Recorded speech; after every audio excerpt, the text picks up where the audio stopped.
Барлықтарыңызға қайырлы кеш, қымбатты менің оқырмандарым. Бүгін сіздерге мынадай керемет тақырып айтқым келіп отыр. Қызықты деп ойлаймын. Ол отек жайлы болады, яғни ісінулер туралы. Бұл тақырыпты алып отқан себебім, кеше сестрам босанған болатын роддомда. Мен оның қасына партнер болып бардым.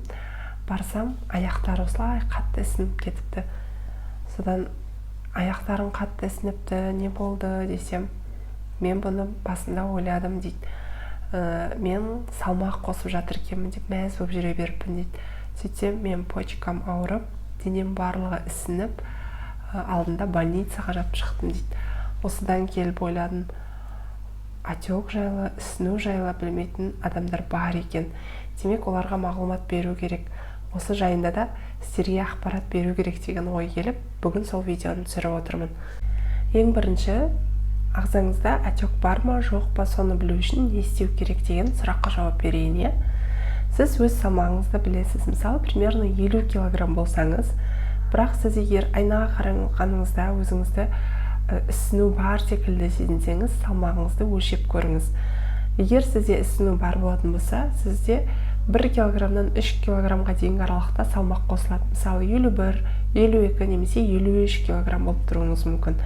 Екіншіден, аяқтарыңыз ісініп тұрған болса, немесе қолдарыңыз ісініп тұрса, осылайдан саусақтарыңызбен басып көрсеңіз болады. Қолдарыңызды, аяқтарыңыздың басын былай басып көрген кезде, егер де саусақтың ізі қалатын болса, демек отек бар деген сөз, ісіну бар.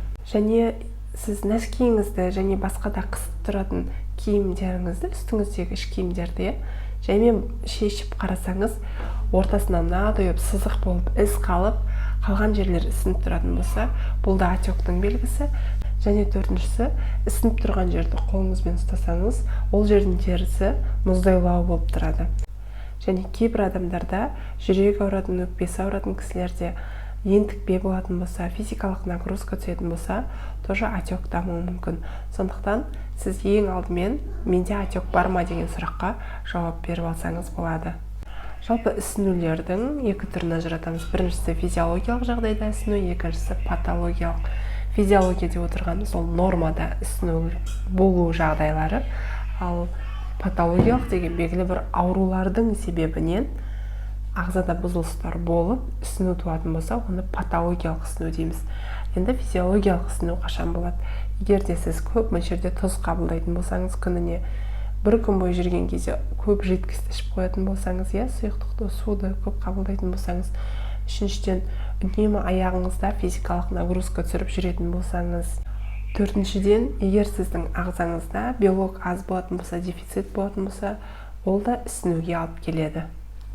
Енді патологиялық ісінулер тудыратын, яғни ағзада қай органдардың ауруы болатын болса, ісіну пайда болуы мүмкін. Біріншіден, егер бүйрек ауыратын болса, яғни бүйрек зәрді дұрыс сыртқа шығармаса, ісінулер пайда болуы мүмкін. Екіншіден, жүрек ауыратын болса, именно жүрек ауыратын кісілерде ісінулер аяқтан төменнен жоғары қарай басталады. Алдымен аяқ седі, сосын тізеге дейін көтеріледі, әрі қарай ішке дейін көтеріліп, ісінулер төменнен бастап пайда болады. Үшінші себеп ол варикоздар, яғни варикозный расширение болатын болса, тоже аяқтың отегін алып келеді. Және төртінші себеп ол щитовидная железа, яғни қалқанша безінің аурулары болып саналады. Қалқанша безінің гормондары дұрыс бөлінбесе, организмде зат алмасу процесі бұзылып, ісінулерге алып келуі мүмкін. Сонымен қатар, егер алкогольді ішімдіктер ішетін болса, адамда ісіну пайда болуы мүмкін. Одан кейін, егер де гормональды дәрілер қабылдап жүретін болса, коктар ішетін болса, құрамында эстрогені бар, гормондар бар, оларды қабылдап жүргенде де адамда ісінулер пайда қылады. Егер сіз ұйқы уақытын дұрыс реттемесеңіз, режим сына дейміз, сол режим бұзылысқа ұшырайтын болса, организмде кортизол гормонының деңгейі жоғарылап, ісінулерге алып келеді. Сондықтан да, егер де сізде ісіну болса, ең бірінші сіз дәрігерге барыңыз. Бұл ісіну неден болып жатыр? Соның себебін анықтап алу керек. Екіншіден, рационыңыздағы бірінші питьевой режим, яғни сұйықтықты қабылдау. Қанша су ішіп жатсыз, көп ішіп жатқан жоқсыз ба, соны бағалап алыңыз. 1 килограммға ВОЗ бойынша 30 мл су ішу керек деп есептелінеді. Екіншіден, сіз тұзды нәрселерді көп жейтін болсаңыз, соленый, онда ол да ағзада суды ұстайды да ісіну пайда қылады. Сондықтан да күнделікті қабылдайтын тұздың мөлшерін азайтыңыз. Егер сізде ісіну болса, онда мочегонный, яғни зәр айдайтын тағамдарды рационыңызда көбейтуіңізге болады. Олардың қатарына укроп жатады, мысалы үшін куркума, укропты қайнатып ішсеңіз болады.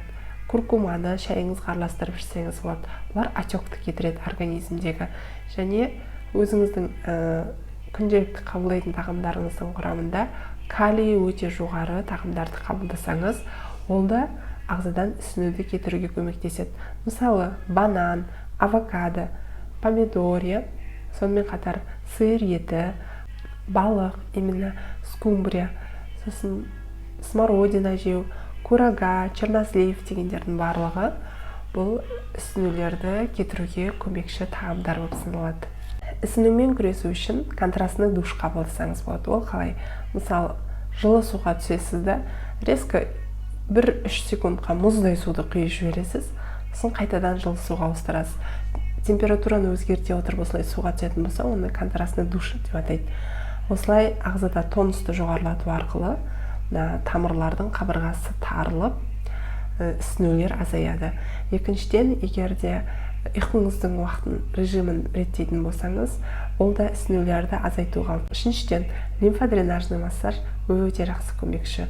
Лимфа тамырлары арқылы артық токсин, шлактарды айдай отырып, сонымен қатар ісінулерді азайтуға көмектеседі.